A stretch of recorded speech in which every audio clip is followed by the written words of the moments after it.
Goeienaand en welkom. Goeienaand, 'n verdoemende verslag wys vinger na die Kabinet na die Julie onluste. Inhegtenisnemnames volg na ondersoeke na persoonlike beskermingstoerustingkontrakte by die SABC. Asook diegene wat betrek word by die VBS-skandaal in Limpopo.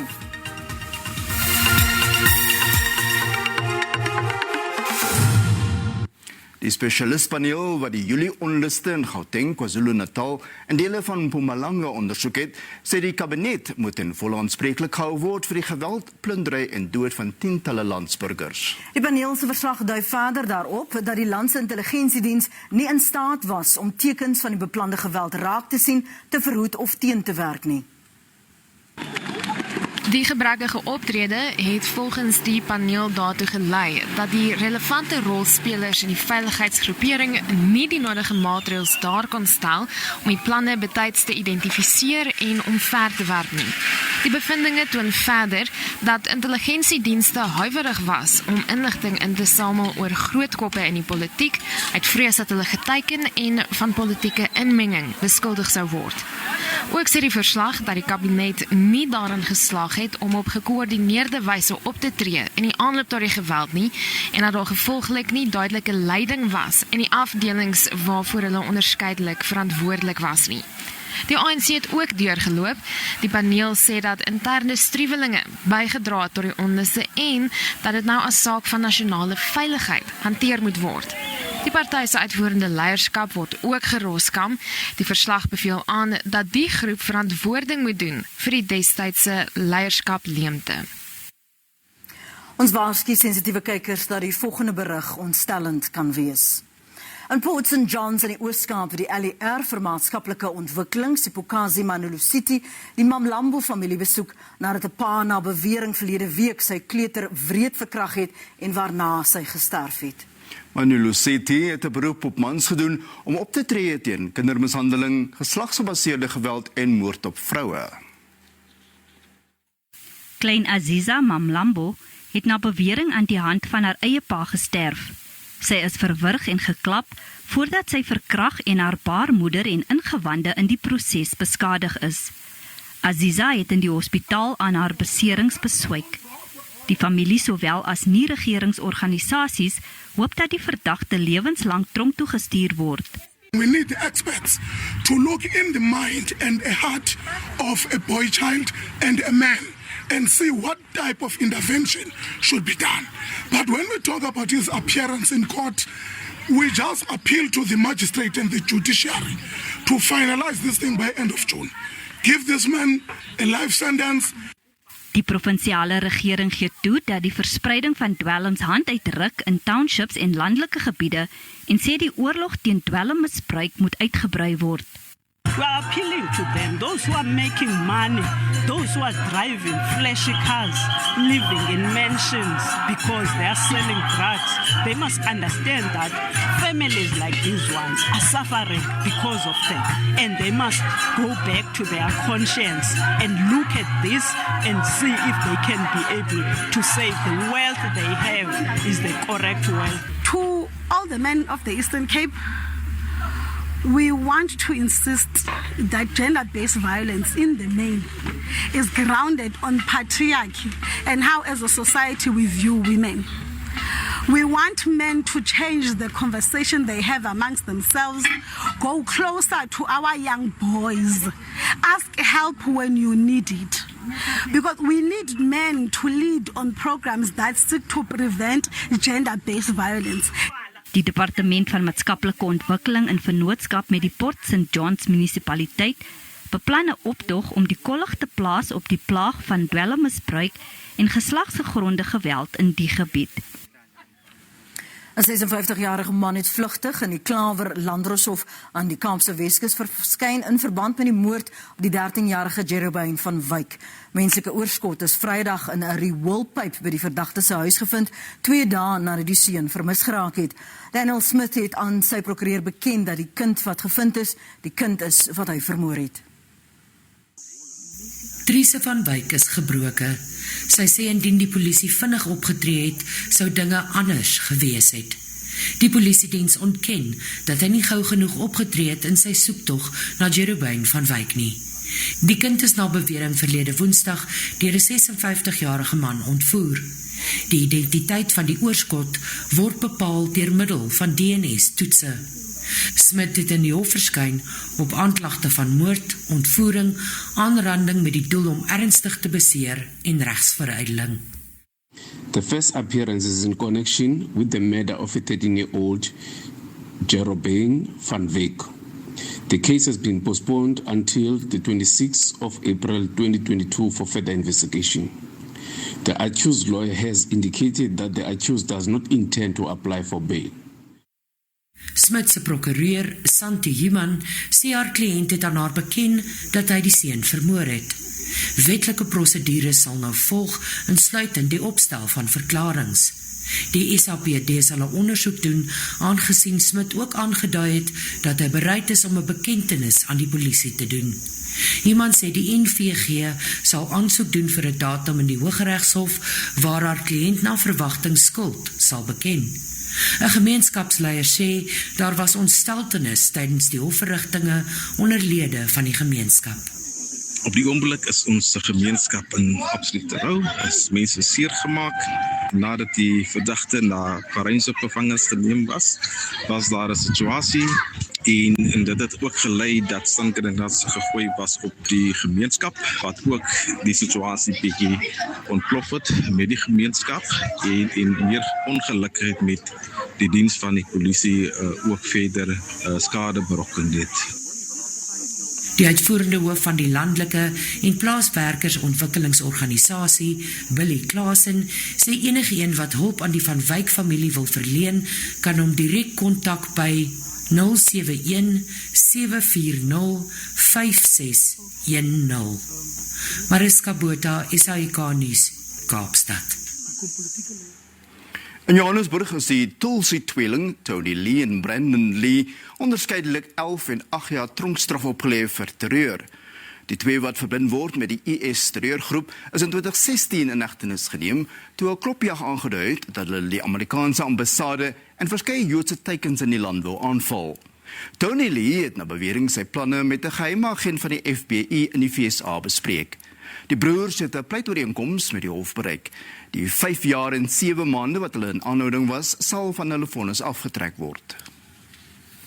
Altesaam 15 mense is in hegtenis geneem in verband met korrupsie by die Afrikaanse polisiediens vir die verkryging van persoonlike beskermingstoerusting. Dit volg na ondersoek na die 1,9 miljoen rand se verkryging en voorsieningskettingbestuur by die SABC. Die ondersoek van die nasionale vervolgingsgesag toon dat verskeie kontrakte toegeken was aan frontmaatskappye wat dan terugbetalings aan senior SABC amptenare gemaak het. Die ANC in Limpopo het die arrestasies van 'n voormalige burgemeester en 'n huidige munisipale bestuurder van Thulamela plaaslike munisipaliteit verwelkom in verband met die FBS-plundering. Die twee verdagtes van 49 en 52 jaar is in hegtenis geneem op aantuigings van korrupsie en wanadministrasie. Dit volg na 'n intensiewe ondersoek wat aan die lig gebring het dat die munisipaliteit 'n bedrag van 30 miljoen rand in FBS belê het. Die voormalige burgemeester het na bewering 'n voertuig ter waarde van meer as 638.000 rand deur 'n bekende FBS geldwasery derde party aanvaar. Hulle verskyn môre in die Thohoyandou Landdroshof.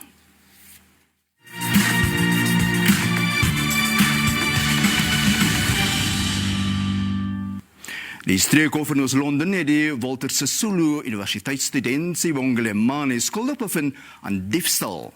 Mane het in 2017 verkeerdelik 14 miljoen rand van Intellimale ontvang wat NSFAS betalings doen. Sy het meer as 800.000 rand oor 'n tydperk van 3 maande bestee, waarna die fout eers opgemerk is. Mane se getuienis is tydens 'n lang uitspraak as vals beskryf. Die staat se weergawe is aanvaar dat Mane die kennis en opset gehad het om die misdryf te pleeg.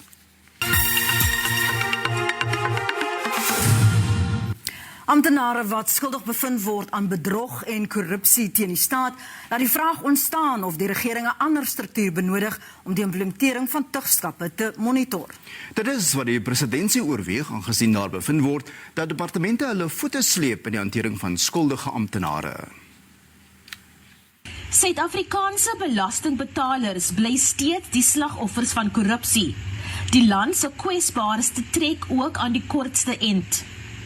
Sedert president Cyril Ramaphosa sy amp in 2019 bekleë, het die spesiale ondersoekeenheid 81 finale verslae verwerk en afgehandel waarin bedrog en korrupsie binne die staat ondersoek is.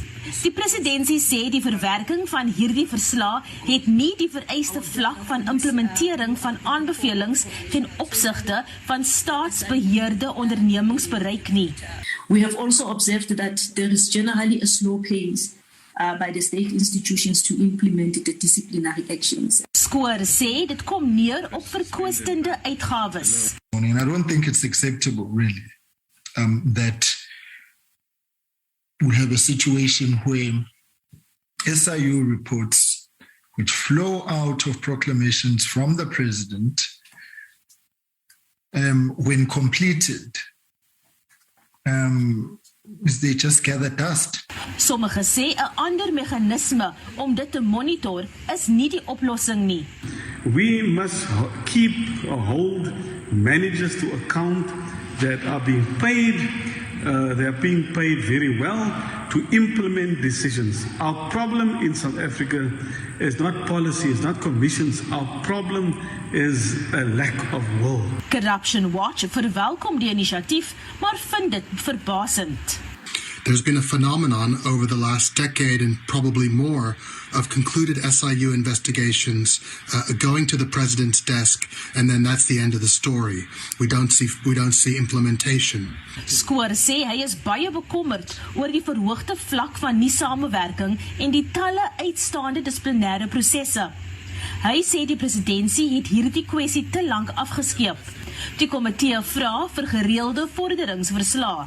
Ebrababie, SAIK nuus, Parlement.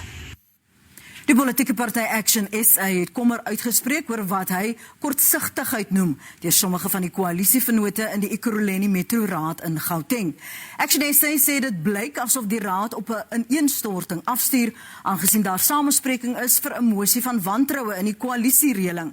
Die party sê hy is bekommerd dat sy mosie dienslewering aan die inwoners van Ekurhuleni negatief sal beïnvloed.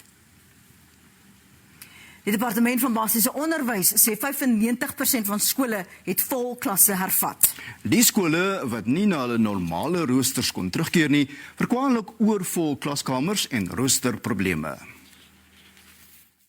We understand that those schools that are experiencing these challenges will have to try and make those plans and finalize them before Friday so that by next week things are back to normal.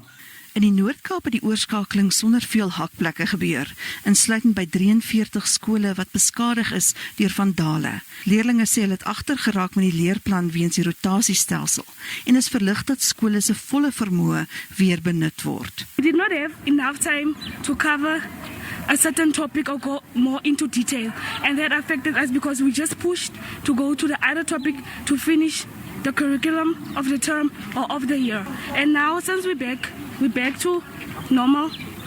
I think things will work out much more easier for us. In KwaZulu-Natal is die meer as 50 skole wat beskadig is deur stormweer en gewelddadige betogings nog nie gereed om terug te keer na die normale rooster nie.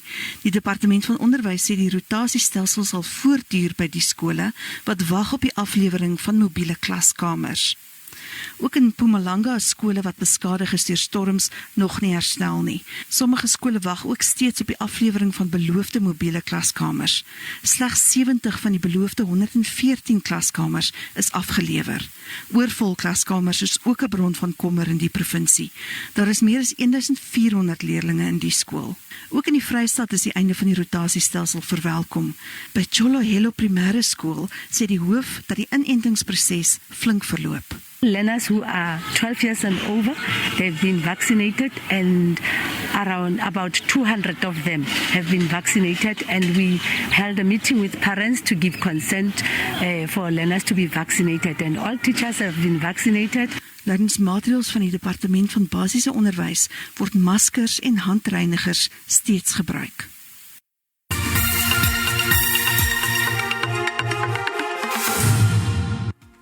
Die rand het in die sluiting van die JSE om 5:00 vanmiddag swakker teen al die vernaamste geldeenhede verhandel. Die JSE se indeks van alle aandele het hoër gesluit. Die prys van goud was teen die sluiting van die JSE hoër en die prys van platinum en Brent-olie laer. En op die JSE-termynmark het die pryse van landbougewasse verlewering in Maart gestyg. Witmielies is R55 per ton duurder, koring R97, sonneblom R205 en soja het met R175 per ton gestyg. Die jongste projek van die Afrikaanse rolprentregisseur Koos Roots sal biografies van aard wees en wel van die bokslegende Gerrie Coetzee.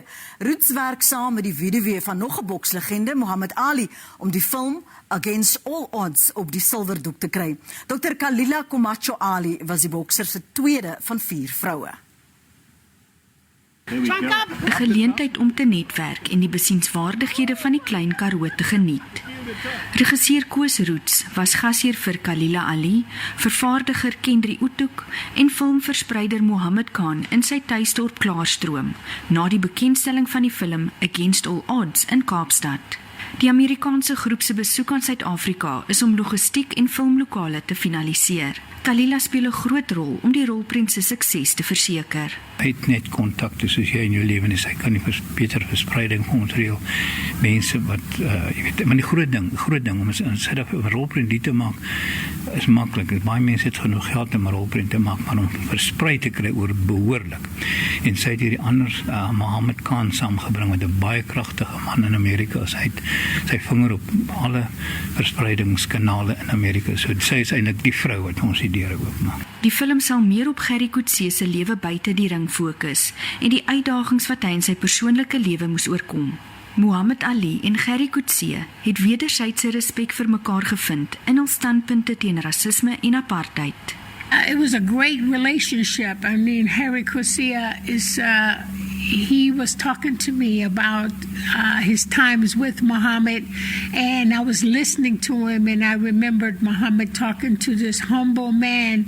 That's what Muhammad called the humble fighter. That connection of Harry Coetzee talking about Muhammad when he went to his room in the hotel.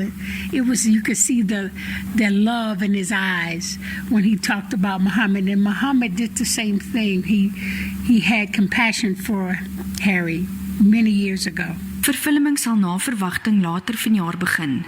Driekus Du Plessis, wat gemengde gevegskuns beoefen, sal die rol van Coetzee vertolk. Tanya Krause, SABC nuus, Oudtshoorn.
Nog nie koud.